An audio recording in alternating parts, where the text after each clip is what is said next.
Welcome back to the NASJE podcast. My name is Aaron Burdick, and I will be your host for today's podcast. We have a fantastic guest with us today.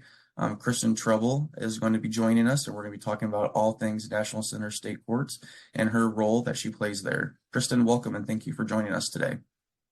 Thank you so much, Aaron. It's an honor and a privilege to be here, and I'm so excited to have this chat with you.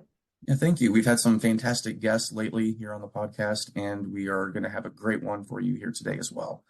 So, Kristen, we have just some things we like to talk to you about, just to have a good conversation and help our listeners learn more about you and your role with the National Center. So, one of the things that we always like to do, just as an icebreaker, starting off, is asking people whether or not they prefer coffee or tea. Well, I love coffee first thing in the morning. So I've got to have one cup of coffee to kind of get me started. And then usually I switch over to tea for the rest of the day. So I do love both. Both, and that's a good answer. And since our normal co-host wasn't able to be here with us today, I have to ask her favorite question. She always loves to know what people's Starbucks order is. She's always interested in finding drinks. So let's get what your order is, whether it's in the morning for coffee or maybe in the afternoon for tea as well. Well, it's usually for coffee, and it is an oat milk latte with a little bit of honey. Oh, that's very, very good. That sounds good. We'll have to try that one. It is good. And I can tell you too, in case she wants to know, my favorite tea right now is a ginger turmeric tea, and it's really good for immunity and it's delicious. So that's my favorite tea. Awesome. Yeah, my wife loves tea as well. So we're always trying new things. So we'll have to give that a shot as well. And one thing with us in judicial education, we have to take care of our mental health and have our downtime. And one of the biggest things we like to do is travel. That's one of the commonalities we see across all judicial educators is we love to travel and see new things. So what do you prefer more, beaches or mountains? Well, my answer is actually similar to coffee and tea. I really enjoy both. My husband and I typically take a trip to Mexico every winter to spend some time on the beach in Isla Mujeres, which we love. But I am more inclined towards the mountains. I will say anything with trees, I love to hike and be outdoors. I'm really fascinated by the concept, what is it? Shinrin-yoku, I think it's called, is forest bathing. So just yeah, so it's all about being out in nature and the impact that has on your physical and your mental health, and wellness and well-being. So I would say I'd probably go towards mountains. Very good. And that kind of ties into a good reminder for individuals that May is Mental Health Awareness Month. So if we release this podcast in May, it's a good little reminder to do those things, to get outdoors and walk outside and take in that fresh air and take care of your mental well-being. And I think that is a great answer as well. I love to travel and see all kinds of different things, whether it's the mountains or the beaches. My wife prefers the mountains. I like, the ocean and the beaches. So we definitely try and go back and forth as much as we can with our vacations. And where's your favorite place to go, Aaron? Yeah, no, it's a great question. My favorite vacation that I've had has definitely been Iceland. That's where my wife and I took our honeymoon. So we got to do a combination of both beaches and mountains. The beaches weren't necessarily warm, but we did go during the summer, which was almost 24 hours of sunlight. So we were able to go to the beach at night, and you wouldn't be able to tell it was night at all. It just looked like it was 6 o'clock and the sun was setting. So that was probably my favorite vacation, but I would love to have the opportunity to go to Australia one day. I think that would be a fabulous vacation. I know my wife and I are, that's on our goal list, is to eventually one day make it to Iceland. So hopefully to Australia. So hopefully we get to do that one day. Yeah, it sounds absolutely fabulous. And then we always like to ask this too, because again, with judicial educators, we love to take pictures of our vacations as well as the different conferences and things that we attend. So what is your favorite photo on your phone from the past month? Well, this question is easy for me. So I have a 2-year-old granddaughter, and that I just absolutely love taking pictures of her. And she lives about 2 hours away, so my daughter is constantly sending me photos. So I don't know that I have one favorite, but any picture with her in it is an absolute favorite for me. Hmm. And we always like to welcome this. If you have a picture that you're willing to share, we would gladly post that into the podcast as well for those listeners that are watching the podcast.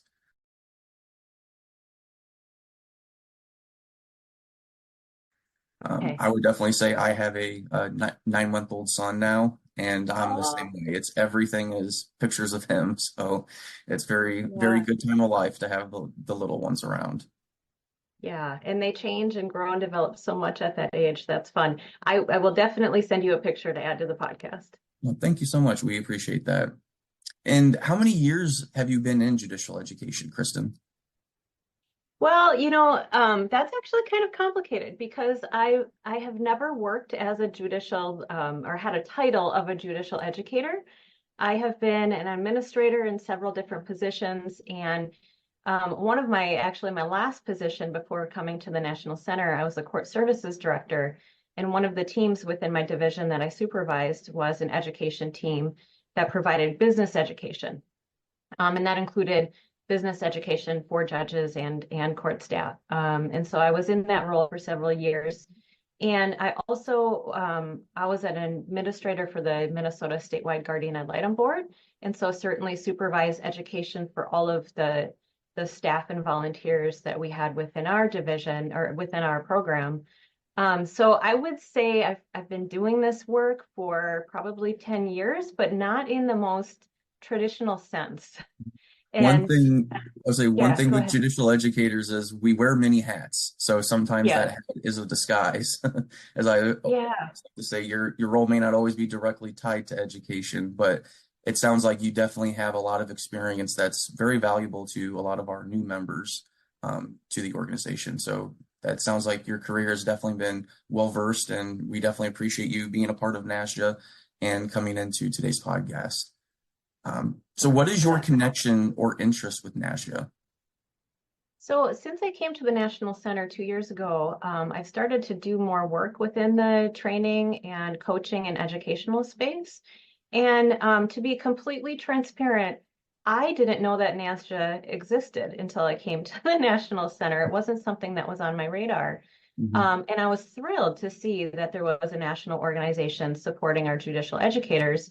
And so over the last year, have just really been interested in the work that the association has been doing, and so decided to become a part of it and learn from the amazing people that are already members, and then hopefully I can become more engaged and offer some of my skills as well. So was very just thrilled to see that this was an association. Yeah, we're the small but mighty, but Yes. we're continuing to grow, and each conference keeps getting better and better, and we keep having more attendees. So we're very thankful for all of the work that not only the National Center does, but all of our other state judicial educators. Because without their continued support, NASJE wouldn't be able to grow, and we wouldn't be able to reach those individuals who are maybe in similar situations like yourself, where the education bug bit you, and you fell into a role where now you support education. So we're definitely thankful for that continued growth. And I know the work that you'll do with the National Center will continue to promote best practices and continue that outreach for our organization. Absolutely. And Aaron, if you don't mind, I also have to mention I've met a number of judicial educators nationally over the last few years.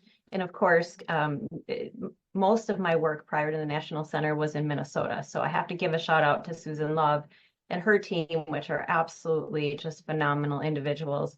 And I've met so many additional people that are NASJA and working in this space, and just have been blown away by their professionalism, their skill, their commitment and passion. So for that reason too, just an honor to be part of the community.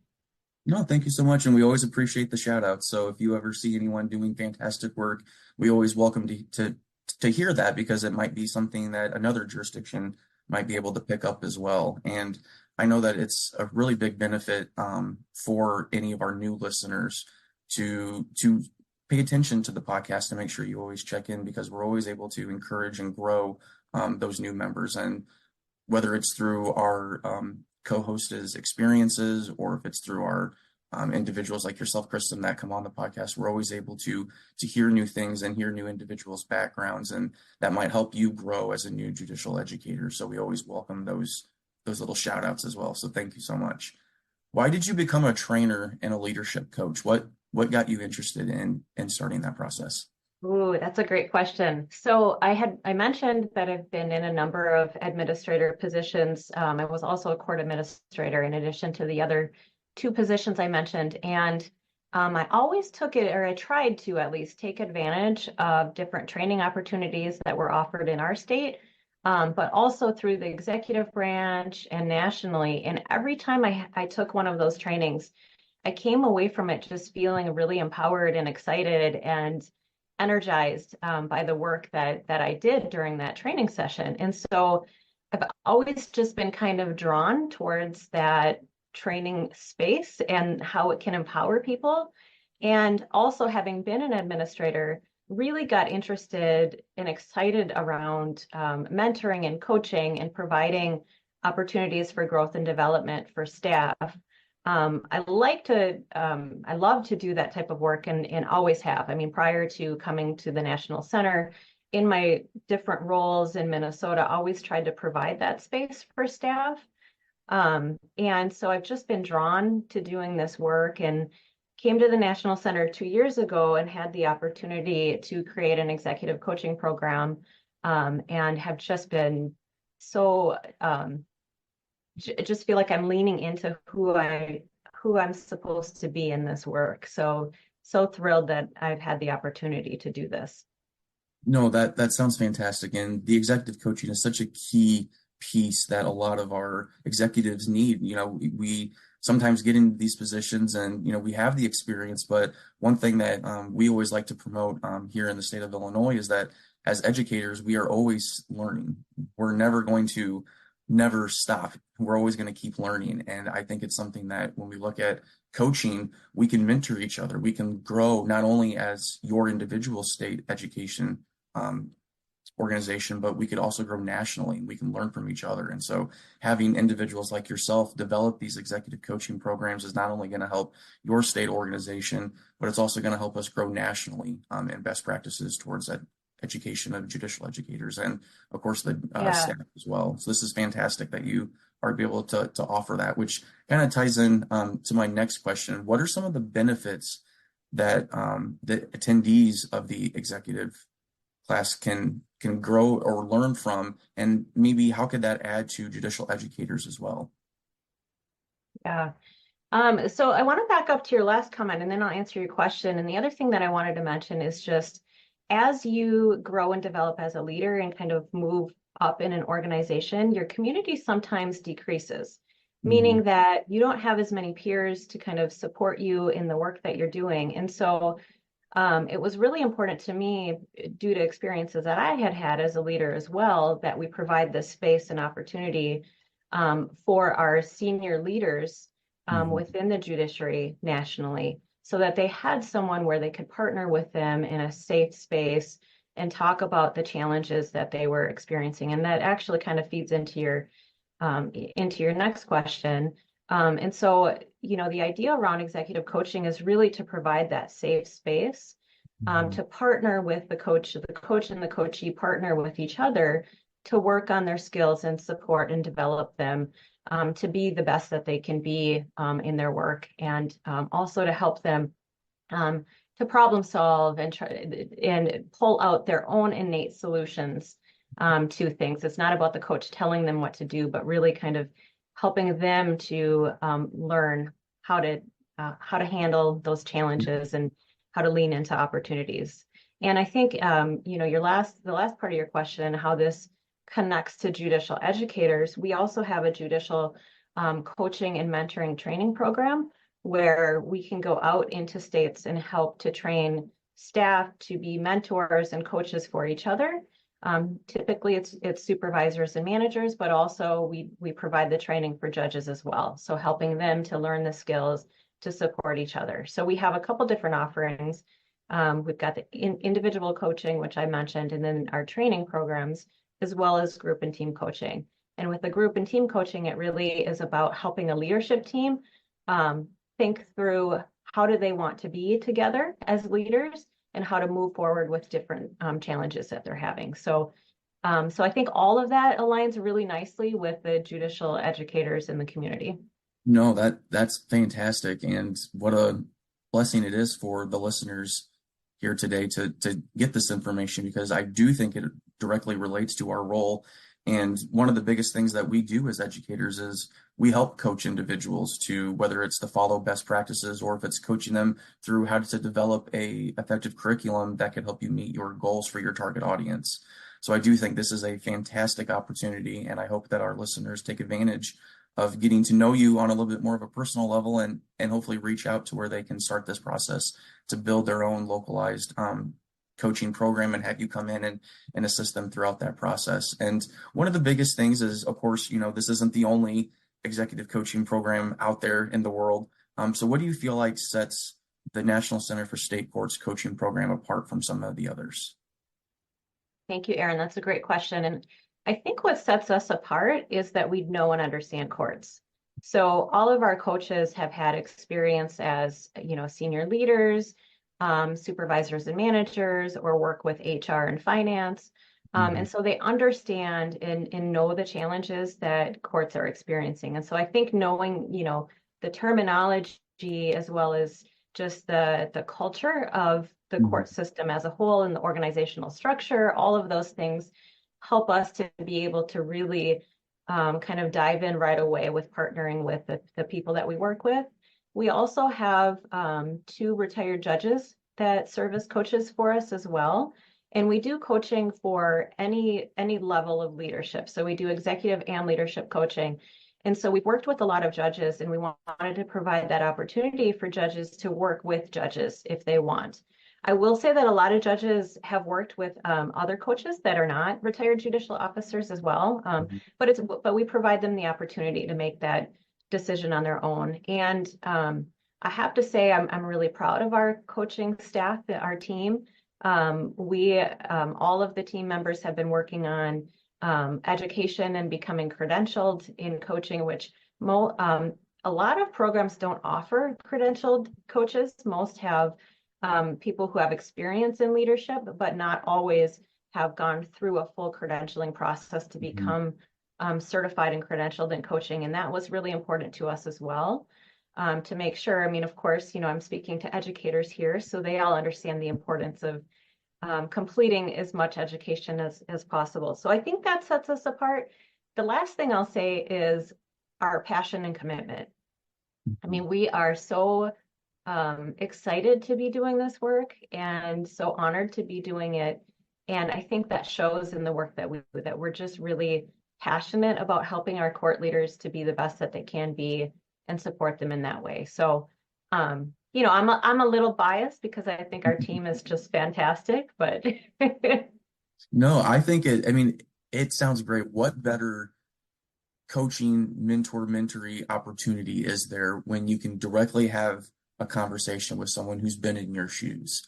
I think that is such a huge benefit, especially for those new executives in their positions who, like you mentioned earlier, maybe have no one else at a higher level that they can go to talk to about the same similar situations. And building that network is such a key component to do that. And for anyone that's been in the field for a little bit or directly related to the criminal justice system, they know that the National Center for State Courts always does a fantastic job of providing good quality education. They follow best practices.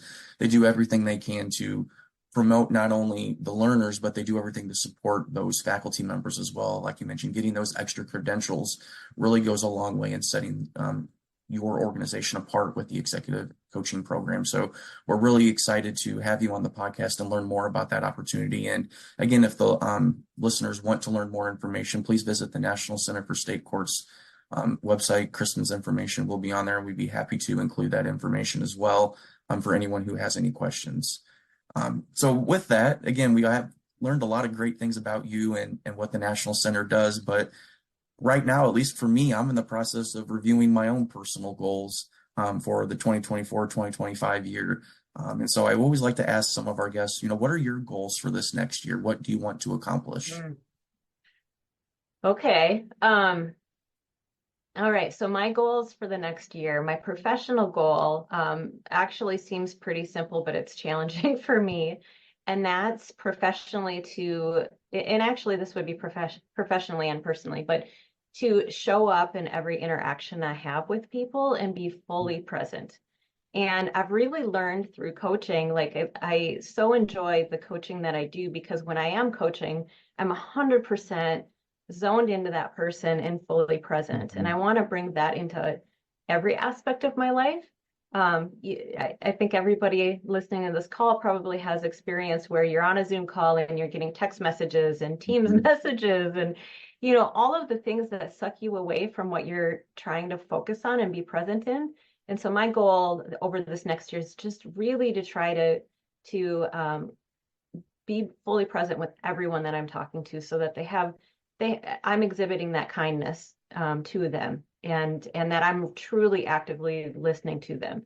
And I will say my 22-year-old is the one who challenges me on this and says I need to work on it. So that's why I added, and personally as well, I need to work on it.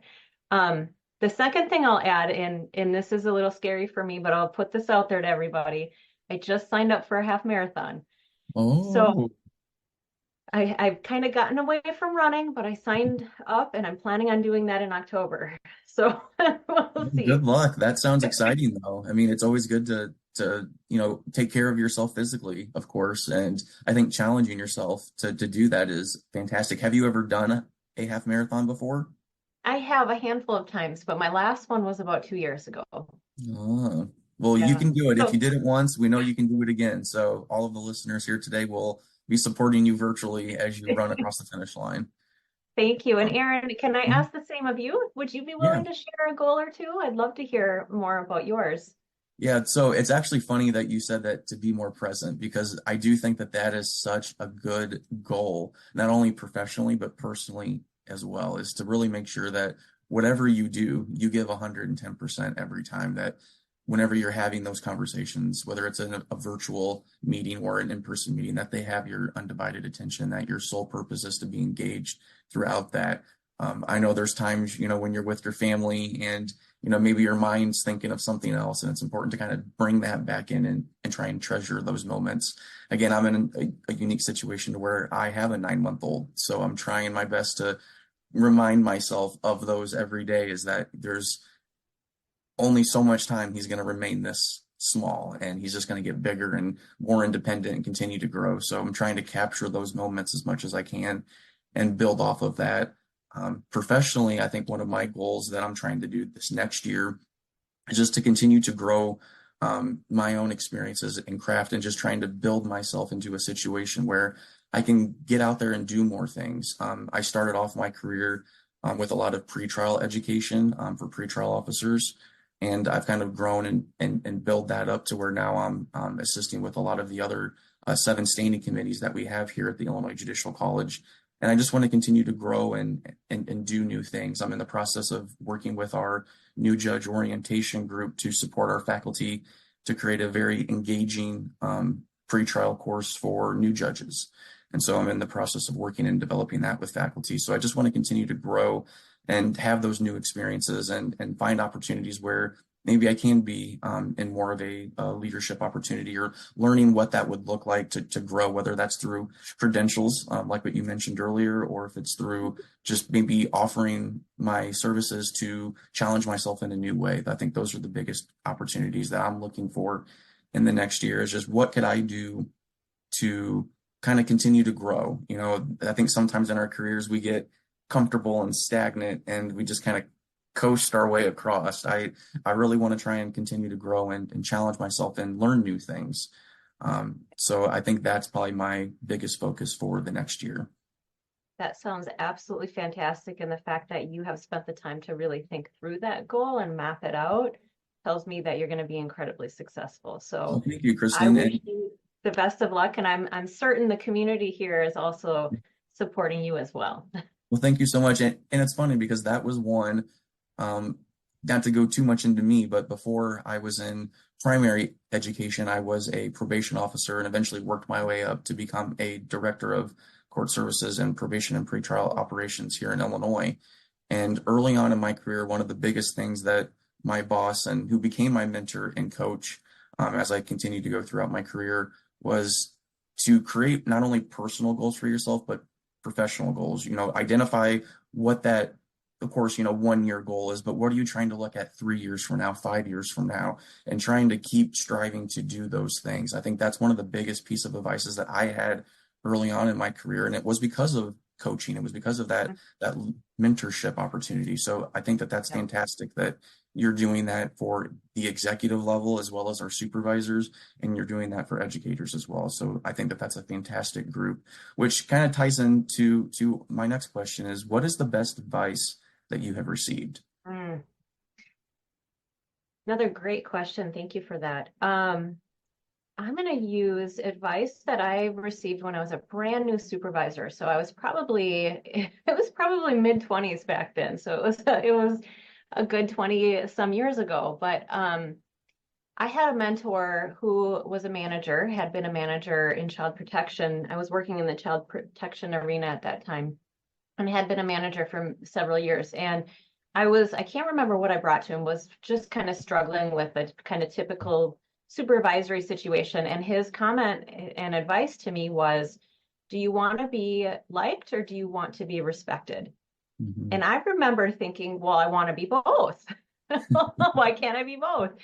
And so I really sat with that for a long time because I really struggled with the fact that I, I understood what he was saying and asking of me, but Mhm. I truly did want to be both. And so I've come to terms with it 20 some years later, where I do want to be respected first and foremost. And what that means to me is really thinking about the values that I hold as a leader and so what that means for me is being authentic, being transparent as much as I possibly can be. Oftentimes you can't share everything as a leader, but sharing what you can, being empathetic, compassionate, and supportive of my team. And so although I still want to be liked and respected 20 years later, I understand the message behind that. And so I focus on the respect first and leading from a way that hopefully people will respect what I'm doing, even if they don't necessarily agree with the direction I'm taking. Mhm. I think that's fabulous advice, especially for anyone new in the supervisor role. I think that that is a very key takeaway. And again, I think as you grow in your career and you continue to build that respect, I do think you will be liked long term. It may not be in the short front, but I do think that that is such a very key piece of advice to give to our listeners here today. Any final thoughts before we wrap up today's podcast? Yeah, I'll add two more things. Going back to the goal conversation, another strategy or tool that I use is I create a vision board every year, and I actually have it right to my side here. And I just put a ton of different quotes and pictures and things that resonate for me in my life and where I'm going to go. So I take my action plan, but then make it visual so that I see it every single day. I'm constantly reminded of it. So that's one strategy that has always been helpful for me. And then the second thing I want to mention about, advice that I've received, something else that I try to hold on to personally is just how I communicate with people. I'm Italian. I've got a little feisty side. And so I try to tamper that down at times. So I have a post-it note on my computer that says, is it kind? Is it necessary? And is it true? And so I hold to that and try to always communicate from my heart and make sure that as I'm communicating, that's kind of my guiding post or my North Star. And if it doesn't fit those categories, try to take a pause, step Mhm. away, whatever is necessary, so that when I come back, I can be compassionate and lean into my leadership values. No, and that's such key leadership advice too. I think that that's something that I should probably try and look at as well as putting something on my laptop just as a sticky note as a reminder for things. I think that's a very key takeaway. And the vision board is something I've always wanted to do.